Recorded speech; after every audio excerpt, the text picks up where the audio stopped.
Good afternoon. I'm Dawn Ireland. Thank you for joining me on Collaboration's Way or RAM's Living Rare Estate. I am a member of RAM and I am also the president and founder of CDH International. My background is in patient advocacy after becoming Shane's mom 28 years ago. He was born with undiagnosed congenital diaphragmatic hernia. I'm really excited to talk to you all about competition between charities and collaboration between charities. I'm also going to give you ways that you can work together with other organizations to collaborate and build your communities and to help patients and to achieve research, faster with less resources. Collaboration versus competition is incredibly important when it comes to grants, donations, attention for our individual organizations, sponsorships, research, and our patients. Until we can confront and accept the fact that there is a problem with competition in the rare disease and disease space, that we're never going to fix the problem. And until we fix this problem, we are going to lose so much research, so many patients, and it's that unseen, unheard thing. See no evil, hear no evil, speak no evil. Don't talk about it, don't discuss it. If anyone brings up an issue with you about another charity competing, just don't respond. Say, wow, that's bad. Or don't return phone calls, or don't answer, and blacklist anyone who speaks up.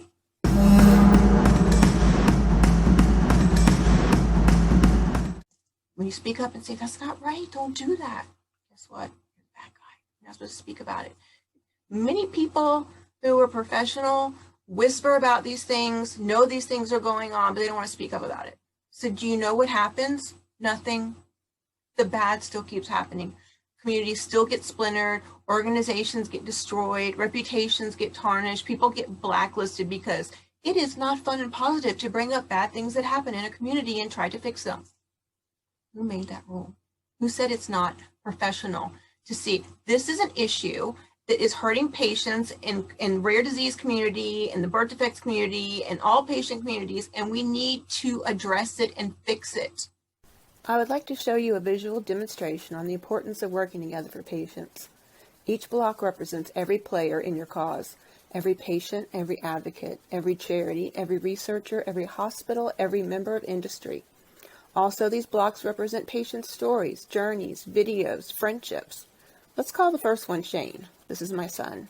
This represents his personal journey, his medical history, the people that he has touched, the awareness his story has raised, and the research that he participated in. Each of you have a block that represents the patients that you love, their journeys, their medical histories, the people that they have touched, the awareness their stories have raised, the research they participate in. Each of you who are patient advocates individually have a block. This represents your work, the research you've initiated, the collaborations you've made, the speeches that you give, the networks that you build, the awareness that you raise, and the lives that you have touched. Researchers also have blocks. Industry has blocks. And charities have blocks.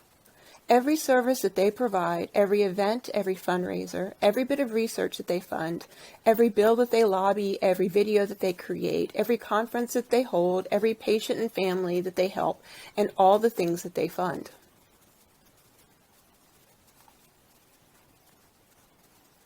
Everyone is represented. No one is less or more important than anyone else. Just as these blocks show, everyone is the same. No one has less or more to give. No one person or entity is worth more than anyone else. A patient advocate who speaks at a conference is no more important than the patients that they speak for. Industry is no more important than charities. Everyone is equal. We all have the same goal. The goal of everyone is to find a cure or best treatments for patients as fast as possible to save lives and create better qualities of life. That should be everyone's goal, right? Let's say that the goal is represented by the top of this ruler. This is what we need to get to save lives. Here is my son's block. It will be used to help everyone. This is my block. I will give my all to help reach that goal as soon as possible. This is my charities block. CDH International will give our all to help reach that goal as soon as possible. But it's not just us. There are others who want to reach that goal too and want to help these patients as soon as possible.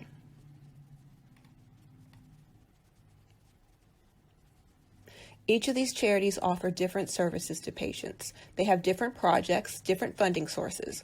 Often they work together on projects. The researchers do the same. The advocates roll up their sleeves and work to support and promote everyone.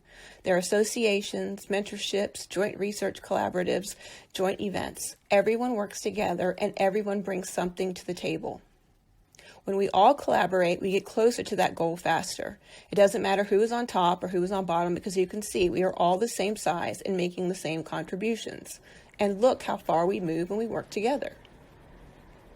These other blocks, some may take longer to move over to the stack to help the cause. They will eventually get there and want to collaborate. But then there's CDH Me. They do not like the fact that CDH International started the build.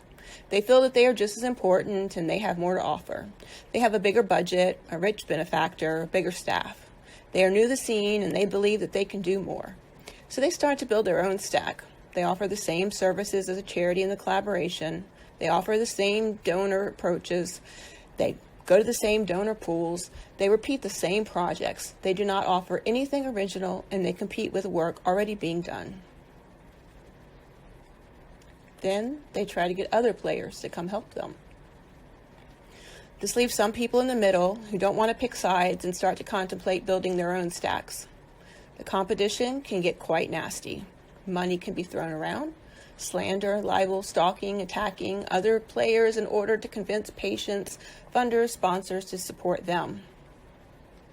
Soon, the initiative to work together has devolved into chaos, competition, and egos. So where does this leave the patients? Farther and farther from the goal. Backwards, in fact. Where some see a commonality, others see competition. It should never be a race among the charities, advocates, patients, or some researchers. Ethically, we should all have the same goal, and the patients will not be saved or served until all the players work together. But how long will that take? How many patients will be diagnosed in the meantime? How many will suffer for years that didn't have to? How many will die that didn't have to if the research was done quicker? We all have a responsibility to work together to reach that goal, without competition, without ego, without any motives other than to save lives. Are you a part of the collaboration or are you part of the division? What is the cost to your patient community to not work together? Are you willing to pay that price to elevate your patient, yourself, your nonprofit, or your corporation? No one will willingly admit that they would do that. But what do your actions say? Are you collaborative? Do you offer different services than others in the field instead of compete with the same services? Do you go to a different donor pool? Do you fund or conduct different research? What exactly do you add to the stack? Because if our motives are pure and our goal what it should be, we should all be blocks in the same stack, working together for the patients. No exceptions. I've had the honor of being part of the Alliance of Congenital Diaphragmatic Hernia organizations. We started out in a not best situation, but look how many of us have come together to work for these patients. A group speaking together is much louder and clearer than many groups trying to speak over top of each other and vying for attention. Most organizations start out with the pure of intentions. Either we or someone we love is diagnosed with a rare disease or other illness, and we want to reach out to help others in the same situation. Ways that your work can complement each other. Offer different services to patients. Have one patient registry that you work with together. Respect donors and funding. Never approach another organization's sponsors or donors. Work together to jointly fund research. Join support initiatives, lobby together, have one awareness day and one awareness ribbon or color. Invite and not exclude other organizations from large projects. Never, ever criticize another nonprofit organization or any of their leaders. There are much deeper ways to work together if both organizations are inclined to do so. You can create an alliance so that you can more publicly support each other. One organization can be an umbrella organization under the larger organization. The older organization can mentor the newer organization, Or if you're both offering similar services and you don't want to duplicate services and funding, you might want to consider merging the organizations together. We need to educate future leaders and current new leaders on what is ethical and professional and what is not. By not working together, all organizations are going to pay a very high cost. The loss of funding, the loss of research, the loss of industry relationships, the loss of patient involvement, loss of public reputations, further division, loss of care for patients, and the loss of lives. Thank you so much for spending your time with me. Stay ethical, stay kind, compassionate, collaborative, work with other organizations so that we can build better communities for all of our patients. Thank you all. Thank you so much to the World EPA Congress for hosting the first community-based stakeholder collaboration zone. I'm looking forward to seeing everyone at the Living Rare after party.